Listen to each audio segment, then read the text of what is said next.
You're listening to the Buyer's Mind Podcast, a podcast for internet marketers and business owners covering topics like psychology, sales, persuasion, and so on.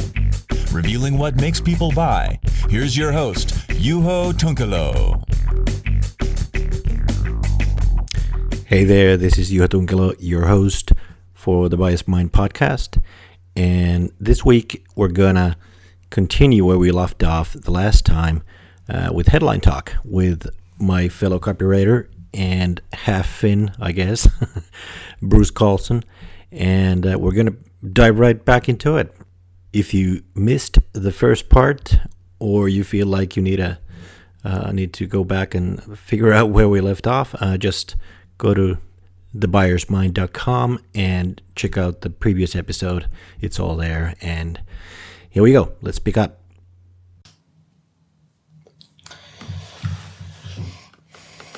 Exclusivity is one thing that you can use in a headline if you can genuinely work it in, like an expectation of, okay, if you do this, then you're part of the select group that know how to do this or have this solution, and you can play off of that a lot. Yeah, joining a community,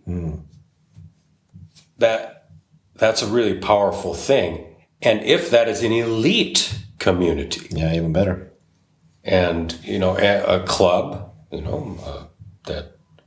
and are these people in the club, if you're convinced that you're getting to join some people that you have a lot of respect for, or that you're very envious about, or have wanted to be a part of this for a long time.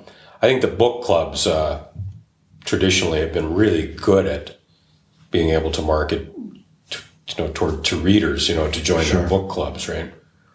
To get them involved. And at that point, then, a lot of other things can come into it. But exclusivity of the product as well, right? Mm-hmm. That this is a product that, is very special. It stands out. It's above the crowd. It's above the other products of its own kind. Mm-hmm. But exclusivity, that if the people are using that product, then they become some of the smart people, for instance, who know about this product, huh? I think we like to pat ourselves on the back if we are using something that saves us time and money that somebody else down the road doesn't know about yet. Yeah, making people feel good about themselves, that's a really powerful thing. Well, yeah, if you make a wise decision about a product as consumers, and I think it's the same in any, culture. I don't think that changes. Making a wise buying decision and getting a good deal for something that's really, really useful for the thing that solves your problem or whatever, it makes us feel really good. Yeah. It makes us feel like we're... it's what the whole thing with shopping is, isn't it? Is that, to know you went out there and shopped and found a real bargain. There's something in that. Yeah. So if what you're doing, and if you can somehow get that into the headline, I don't know how easy it is to get that exclusivity into the headline. Do you find that that's something that you could easily do? Well, if the product lends itself to it. I think Eugene Schwartz was the master of that, where he would, the exotic element, if you know what I mean, these oriental secret, the word secret often comes in there. Yeah. Secret cure, unknown. Secret, little known only to the few, and blah, blah, blah. Exotic, coming from somewhere else, from a place far away, whether it's the mountains, the jungle, I actually once wrote copy for a health product that was actually, it was great to write for, because it was actually true that some of the ingredients were picked on the foothills of the Himalayas. They actually were, and I could have pictures to prove it. and they had to be picked on a certain days when the moon was positioned just so, and whatever, all these kinds of things that was tradition, and you could play off of that for so that much. story would be a great story for the ad, and that and you could lead right into that with your headline, into that story, and there we go. We were mentioning how a headline is a kind of an introduction to a story, and having a story around your product, then that headline sort of becomes the lead into that story. That's a great one. The Himalayas are a kind of exotic place, aren't they? Far away and steeped in mystery, and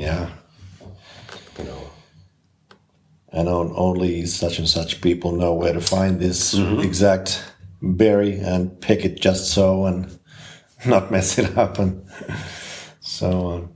But that actually leads me back to a problem that a lot of people seem to have, that I teach copywriting to and work with, that it's kind of easy when you have that kind of product that is actually really exclusive and it has a lot of special benefits and special features to brief off of, but a lot of people feel, a lot of companies seem to feel that, well, we're doing the same as the three other competitors. We can't really differentiate ourselves, and we would be lying if we did. So I hear this all the time. And part of the reason, I guess part of the answer is just to do more research or ask somebody else to do the research, because if you're so sort of inside the whole world of your product, you won't even see those special things that you could create a headline and create an ad around. But what else do you think that people can do to get out of that mindset of, well, we're not that special? Fresh eyes. You need fresh eyes, don't you? Yeah. One of the reasons that business owners often fail at their own marketing is just what you said. They're too close to the product. They don't really see it in its full glory. Yeah. And, the whole idea of a unique selling proposition sort of falls apart for them, because they, like I said, they just see themselves as a commoditized business, in this same group with all these other people selling the same things. Yeah. But, even if that's true, that your product is exactly the same as all these other guys, you're going to have to somehow come up with something that's different. And it may be something that the other guy is doing too, but that nobody has yet articulated. This was what happened to the famous Schlitz beer. Yeah. They were the first ones. All of the beer makers were doing the same thing. Yeah. But they were the first ones who actually said, we're doing this. I forget. It was something about the water, was it maybe, or something? Yeah, it was how the water is distilled and so on. And it was so that, yes, all these beers were doing exactly the same things, but the people that were involved in the writing of the copy and the marketing, they took one of those things. And that could be the same thing with any product. Yeah, and especially these technological things. There's got to be more, sometimes kids figure these things out better than adults, right? It's true. And what business owners, especially if they're also making the product and designing and speccing it out, they think about all the things that the product does. And if they're not quite at the place where they want to be on the roadmap, they could just go and well, it does the same thing that this other thing does. But then you have to look at different things. It may do the main things, the same things as the competition, but do you deliver it another way? Was the genesis of the product different? Can it be used in different ways that the other ones can't? You have to look at all these aspects apart from just the features and just what it does to find those angles into what makes the product special. Yeah, if we just look at features, I think we're always going to get in trouble because features alone are very, very dry thing, and of course, I mean, consider the Ogilvy. If he had just given some of the features of the Rolls Royce, blah, blah, blah about the motor, this kind of thing, it wouldn't have worked. So features don't carry emotion. That's the biggie, whereas the benefits do. So if you're looking for something for your product, I think it always has to be connected to something specifically tied into an emotion. And you're looking at people. Makes it easier, saves you time, those kinds of things. Now, again, it may be that everybody else is also saying that the same thing. It may be that already the product that you have in that family with the other companies that are making that same thing, that all of you are saying it saves you time.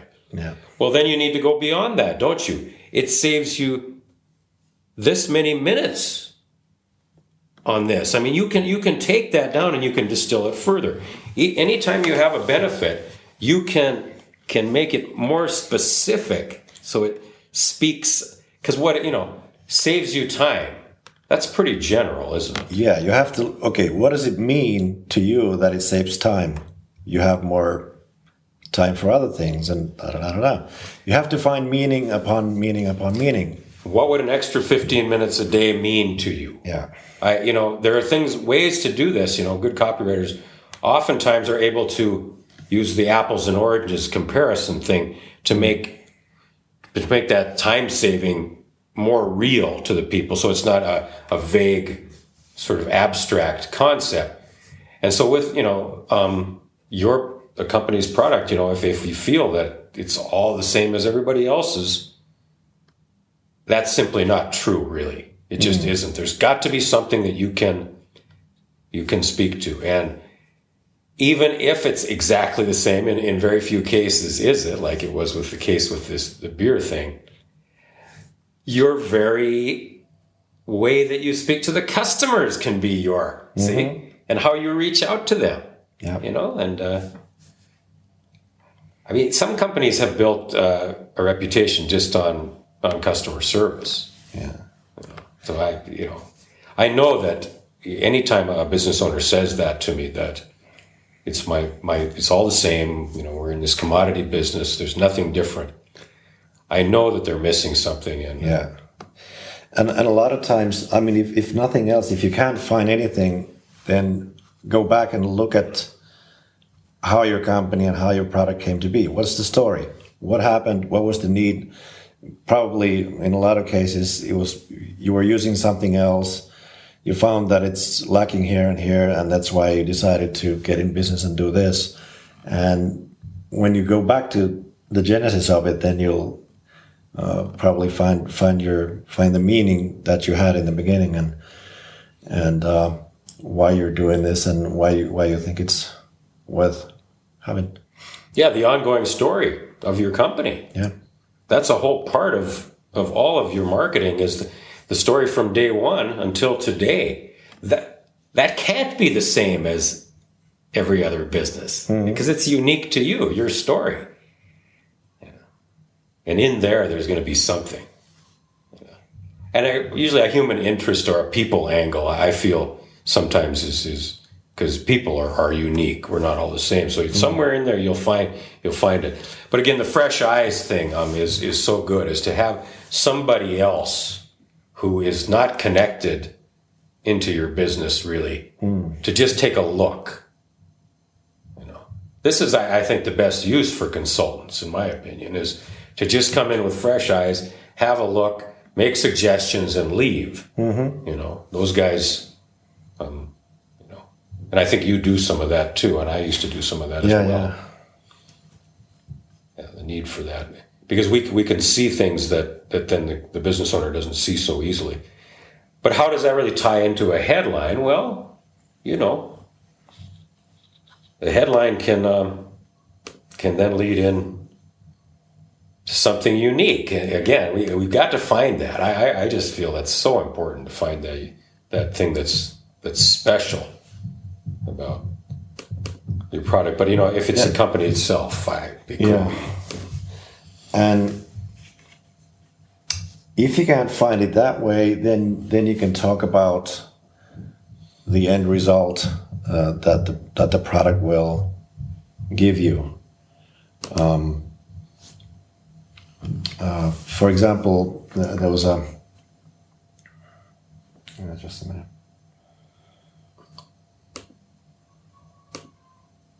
A few years ago, there was a product that enabled people to start a business without starting a business. Basically, they would send your bills for you and do your payroll accounting and stuff like that. And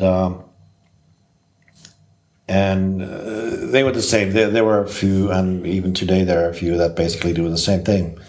And so what I decided to do with them was in terms of the headline was to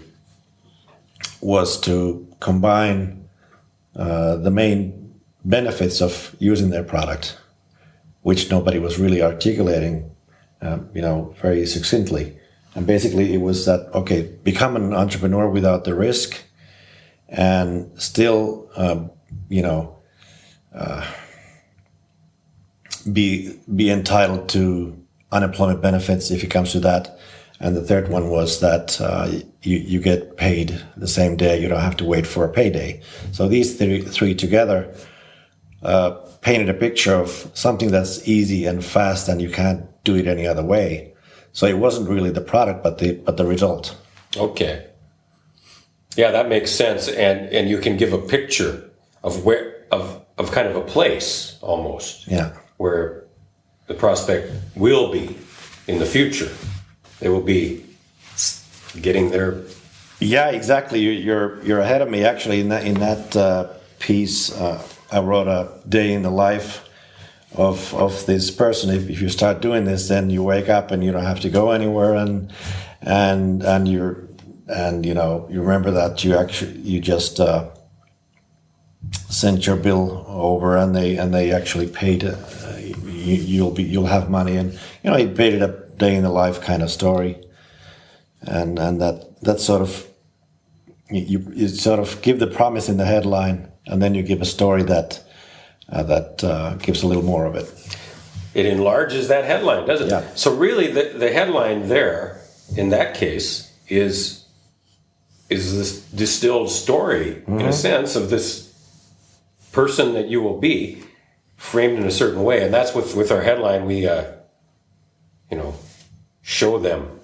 It's kind of hard. I mean, there are those headlines that say, picture yourself on a deserted beach, palm trees swaying. I've seen a travel copy, where they really, really try to put you into the picture of this place that you're going to be if you, take the trip. I think some of the, at one time maybe it was the clients I was getting or whatever, but I did a lot of headlines that started either with imagine or what if. Okay, what if, yeah. Yeah.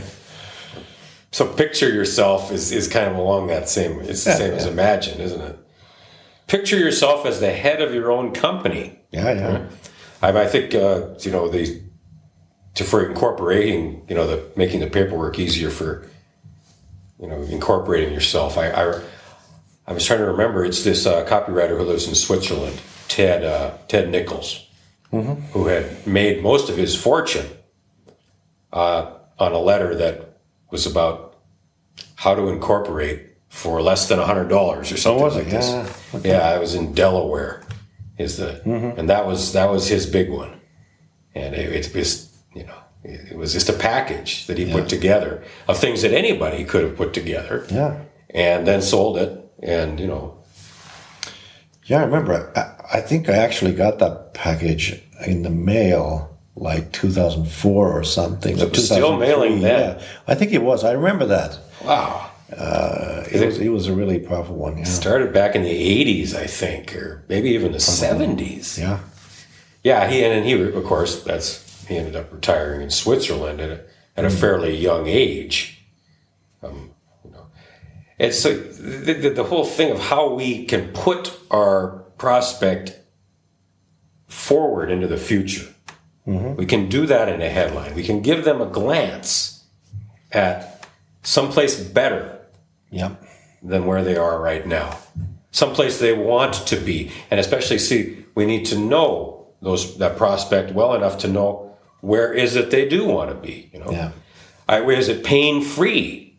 Mm-hmm. Imagine that you no longer have to worry about that arthritic knee. Imagine yourself with no arthritis. Wow, that can be very powerful for somebody who's got arthritis. It says, wouldn't that be great? Mm-hmm. The thing is now, if your product is something that's new and you don't know exactly what it is, I mentioned earlier that kids sometimes stumble across benefits that we don't even know happen.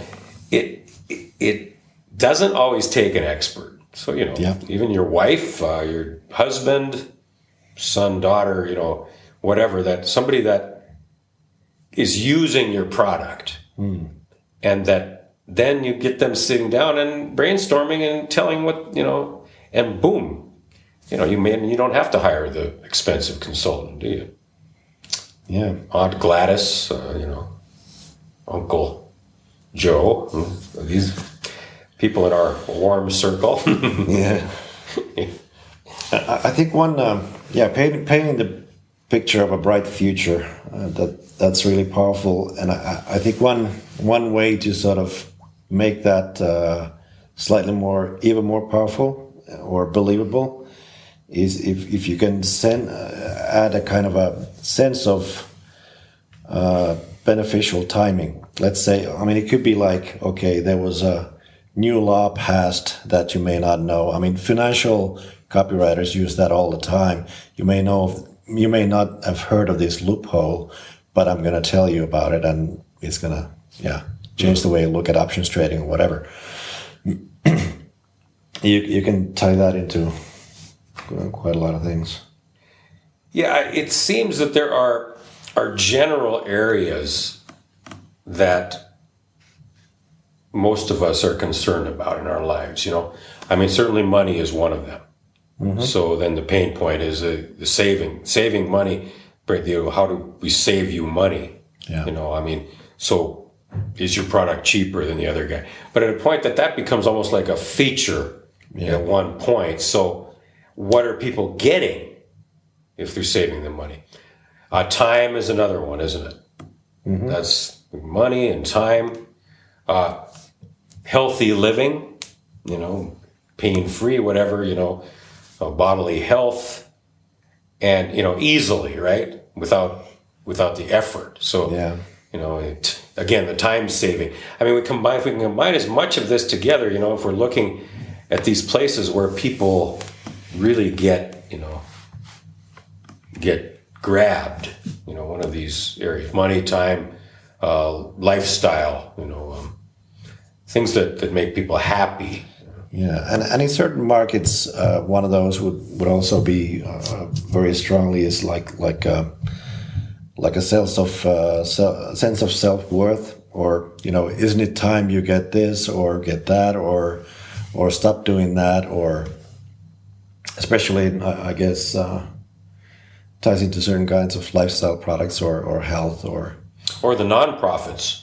Or charities. If somebody is a sense of self-worth you get for donating money to a good cause, the people who write headlines for charities, mm-hmm. They're not appealing to greed, are they? Yeah. They're appealing to people's vanity a lot of times. And sometimes some of these things sound very negative to people who are not in the marketing world and who don't write copy regularly, who feel kind of disgusted, that we're appealing to these base emotions. But it doesn't have to be just towards pure greed.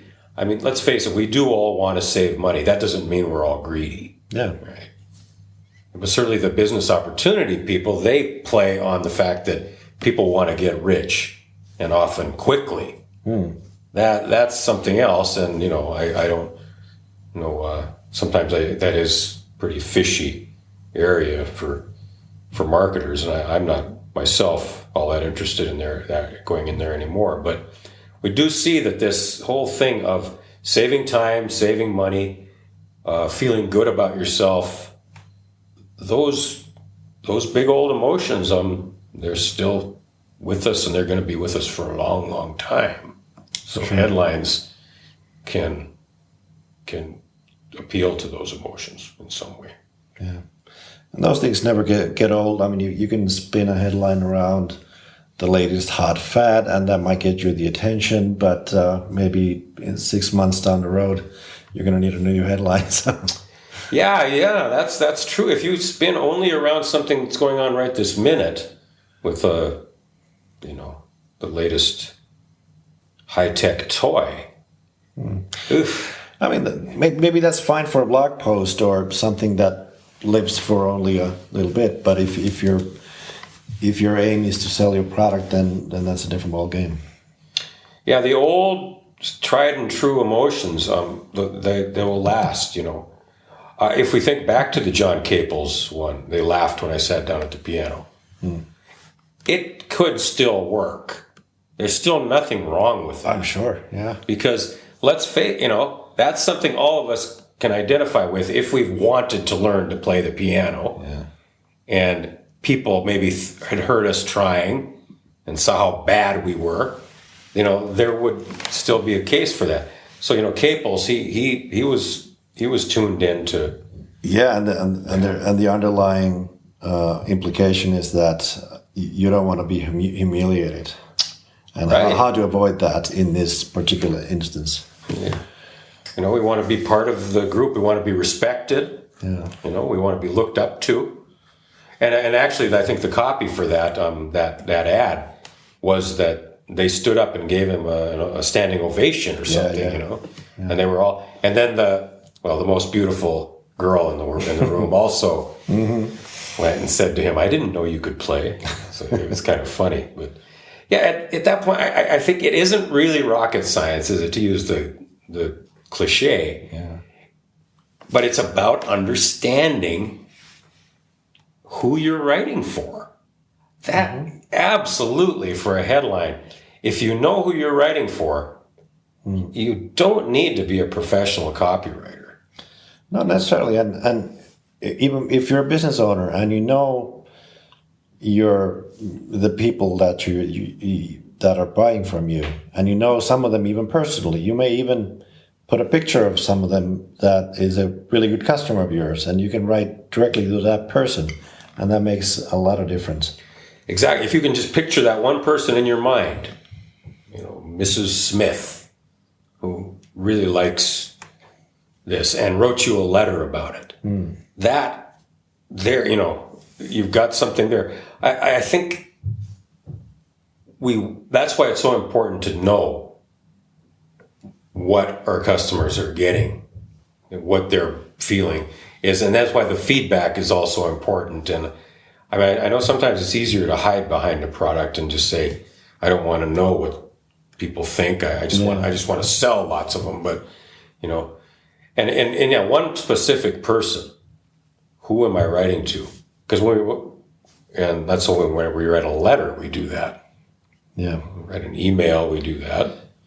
We send a text message, we send specific person. The ad, we can put this ideal prospect in there, but it's much easier if it's somebody that you can really get a picture of, rather than this vague ideal prospect. It's true, and when you're writing ad copy and you start thinking about all these angles, okay, do I have the benefit? Do I have this? Do I have that? Do I use your formula and so on? And it can be easy to sort of forget that you're supposed to be talking to a real person and thinking about, okay, you're kind of having a two-way conversation in your own head, and you're supposed to, as you're speaking, you're supposed to be feeling like, okay, how are they reacting? Do they want to know more? Does this bring up a question? Am I answering it? And you need to have that. You're able to create that that conversation in your own mind when you have a real person to write for. Yeah. It's a dialogue, isn't it? I mean, Yeah. and that can be difficult if we are not really, writers. It can be something that we have to work on a little bit, but I think that if you think of it in terms of writing the headline, think of some people out there who you know very well, your own family or your extended family or your buddies down at the local bar or whatever, and imagine them, and then here you have this headline, and you read it to them, and they're going, so what? Yeah. The so what test, as we call it, right? Is that that's the thing with a headline, is that you need to be prepared to get it distilled down so that the so what question is not quite so loud. But then, of course, from there, the so what then says, then you use, with the ad continues to tell more. Yeah. And that's good. But, because a headline itself cannot always answer the so what. But I think it should start to already in the headline, and there you are, you have them. You can imagine those people right there, and you are, continuing to feed them information. The headline is the first thing, and you don't want them just to walk out of the room, do you? You want them to be interested in more, and so keeping them going, keeping people reading. And if you're in a conversation, how do we get people to continue the conversation? How do we do that?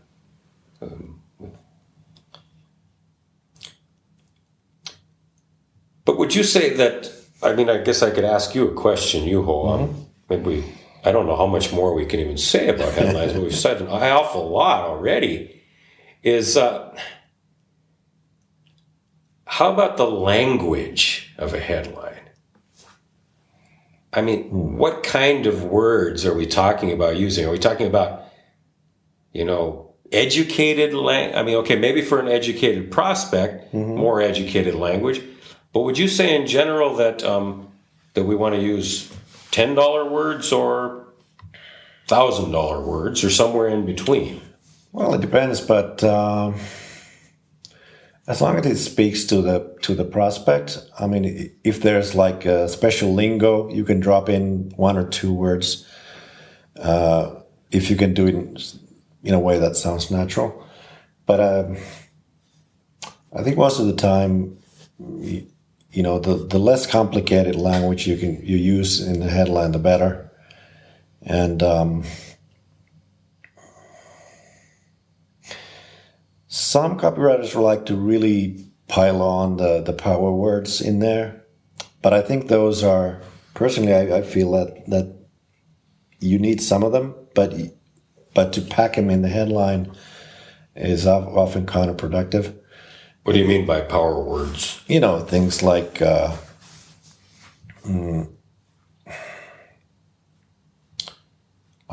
exponential, or the cliches like explosion, and just really strong adjectives, adverbs. Sometimes you can use them, but I feel that it's more important that it's uncomplicated language, that it's a clear idea, and you don't need to think about it to get it.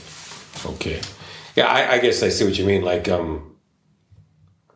create a sales avalanche with this incredible new product. Okay, right there, you've used incredible. New maybe is not necessarily a power word, but that starts to get into the realm of hype, doesn't it? Yeah. Of hype. And that, so too many power words starts to make me think that the things are a little bit going overboard, I guess. Yeah. Well, in internet marketing, that seems to be so common, doesn't it? Yeah. In the big headlines on there. But you mentioned the lingo. See, I really like that. Say we were writing a headline for an ad about model cars or model railroads, there might be some specific words Oh yeah. or jargon that they use, and those people know. Yeah. And that might be a time that then to use it because it's specifically for the prospect, right? Now, people who are not into model railroads or model cars, they would not even know what those words mean. Yeah. But that's okay, because we're not worried about those people. You know, anybody that, you know, we're not trying to get people who might be interested in becoming a model railroad collector in the future. No, we're getting people who already have model railroads and fanatical about it, or even are obsessive sometimes. Those kinds of things. Whereas though, like the newest iPhone, that might be different. I mean, most of us now have become experts with mobile phones. Just about everybody, right? So most of us understand some of the jargon of that. I mean, of the tech world. Right? But I suppose what I was thinking of was, do we need to dumb things down to make it simpler? That's what I was thinking. Is that what we do with headlines to make them? In a way, I don't. A 10-year-old should be able to read this. I don't personally think of it that way. I know that some copywriters do, and say that it needs to be simple enough for a 5-year-old to take your thing and go to the store and here's what I want. But I guess it depends on once again the market. But what do you think? How do you find? I think, you know, you have to find the kind of happy medium, the middle area there, because sometimes a big word might be the right word for that market, like you're saying, and they would understand it. Even the people who necessarily might not be super educated, but that word is something that's commonly used in there. Or you could be using a word that only people who know about something that happened in this market a couple of years ago, and they go like, yeah, okay, this guy's an insider. And that's a good one you mentioned there when you say insider, because it's important that our reader or prospect, the person reading our headline, identifies with us as somebody who knows what they're talking about. Somebody who is like a buddy of some sort, a comrade in arms, you know, like you say, an insider, somebody that really has the knowledge, you know, has expertise. But you see, I think most of the best ads have been ones where there's a strong identification with the ad. Yeah. And the feeling that the person writing this ad, it's like they know me. Huh? Yeah. I think that Ogilvy had mentioned this, that he would get people, you know, have you been coming over to my house? Yeah. You know, and they would sometimes get angry, you know, because he had that insight. But you see, we can get all this. We don't need to be psychologists to be able to understand these things. We just need to take an interest in the prospects and learn as much as we can about them. And so for writing the headline, you can't, you know, some people say, oh, write it as if you're writing it to your grandmother. Well, no, but your grandmother might not be a potential customer or prospect for this, you know. So. Yeah, and when it comes to sort of showing that you're an insider or an authority or at least credible to talk about this thing, it's something you can say you are, but it's not nearly as powerful as demonstrating it. And you can demonstrating it, you know, well, you can do it by telling a story that shows that you are an expert, or you can just do a little word dropping, and that's where a choice word in a headline can make all the difference.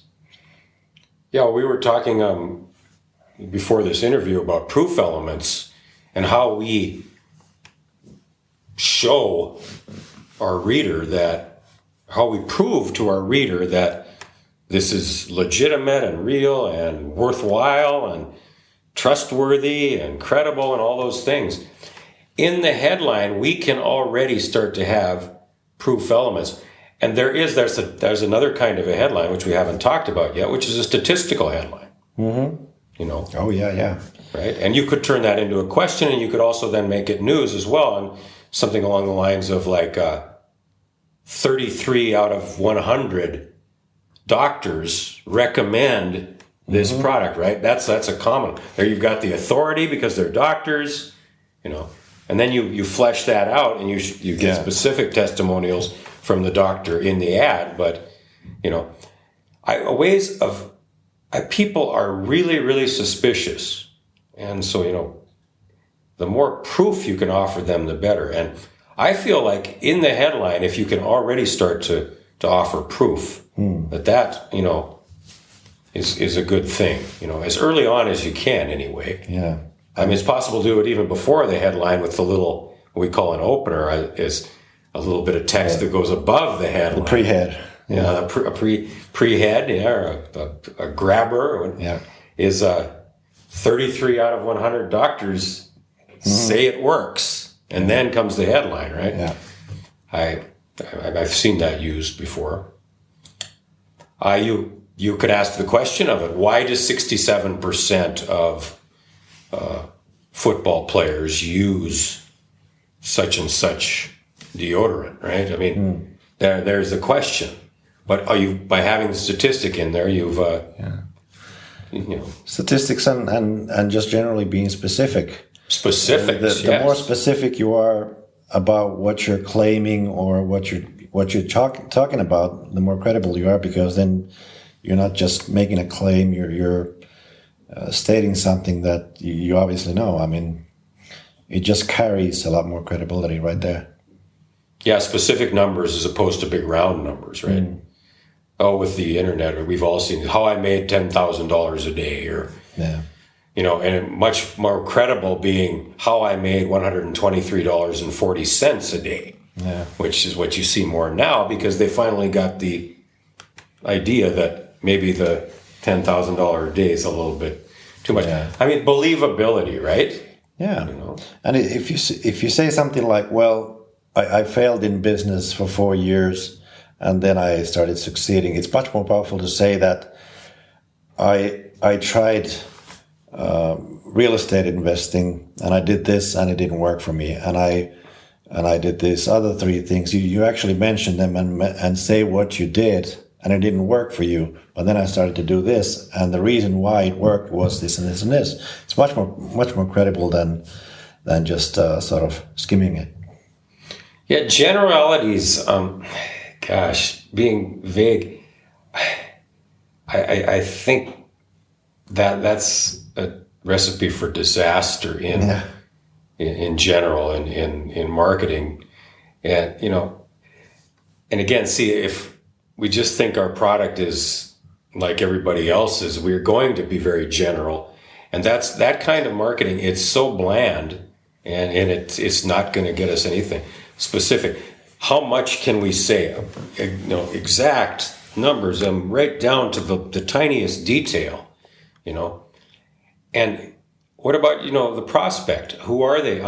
Let's find out every little thing about them. You know, what is their average age? You know, is it 37.5 years? I mean, even if you get down to that much with finding out about your market, getting the real deep specifics about everything and what people, because really marketing is more about specifics than it is about generalities. Yeah, and the thing, when people look at like big brand advertising, it's very general, it's very cute, it's very clever, and they try to emulate that, or maybe they try to do the same kind of marketing that a company that's been there for 10 or 20 years before you, and they've gone through all these stages, and then they're in a position where they can just write their brand and so on. And that's why I guess that's why people fall into this trap of, doing the cute and generic and clever advertising that really doesn't work especially for small business. Yeah, at that point, the credibility with a General Electric or somebody like that was established so long ago that the very name of their company then carries all this weight that, the average small business, we couldn't even come close to that. And it's huge, and then they've been spending so much money on name recognition through the years and to get it into people's psyche. Yeah. Well, at that point, then, that's the, the Madison Avenue type of marketing for those big brands. It's a death knell for small business to try to do that. You can't.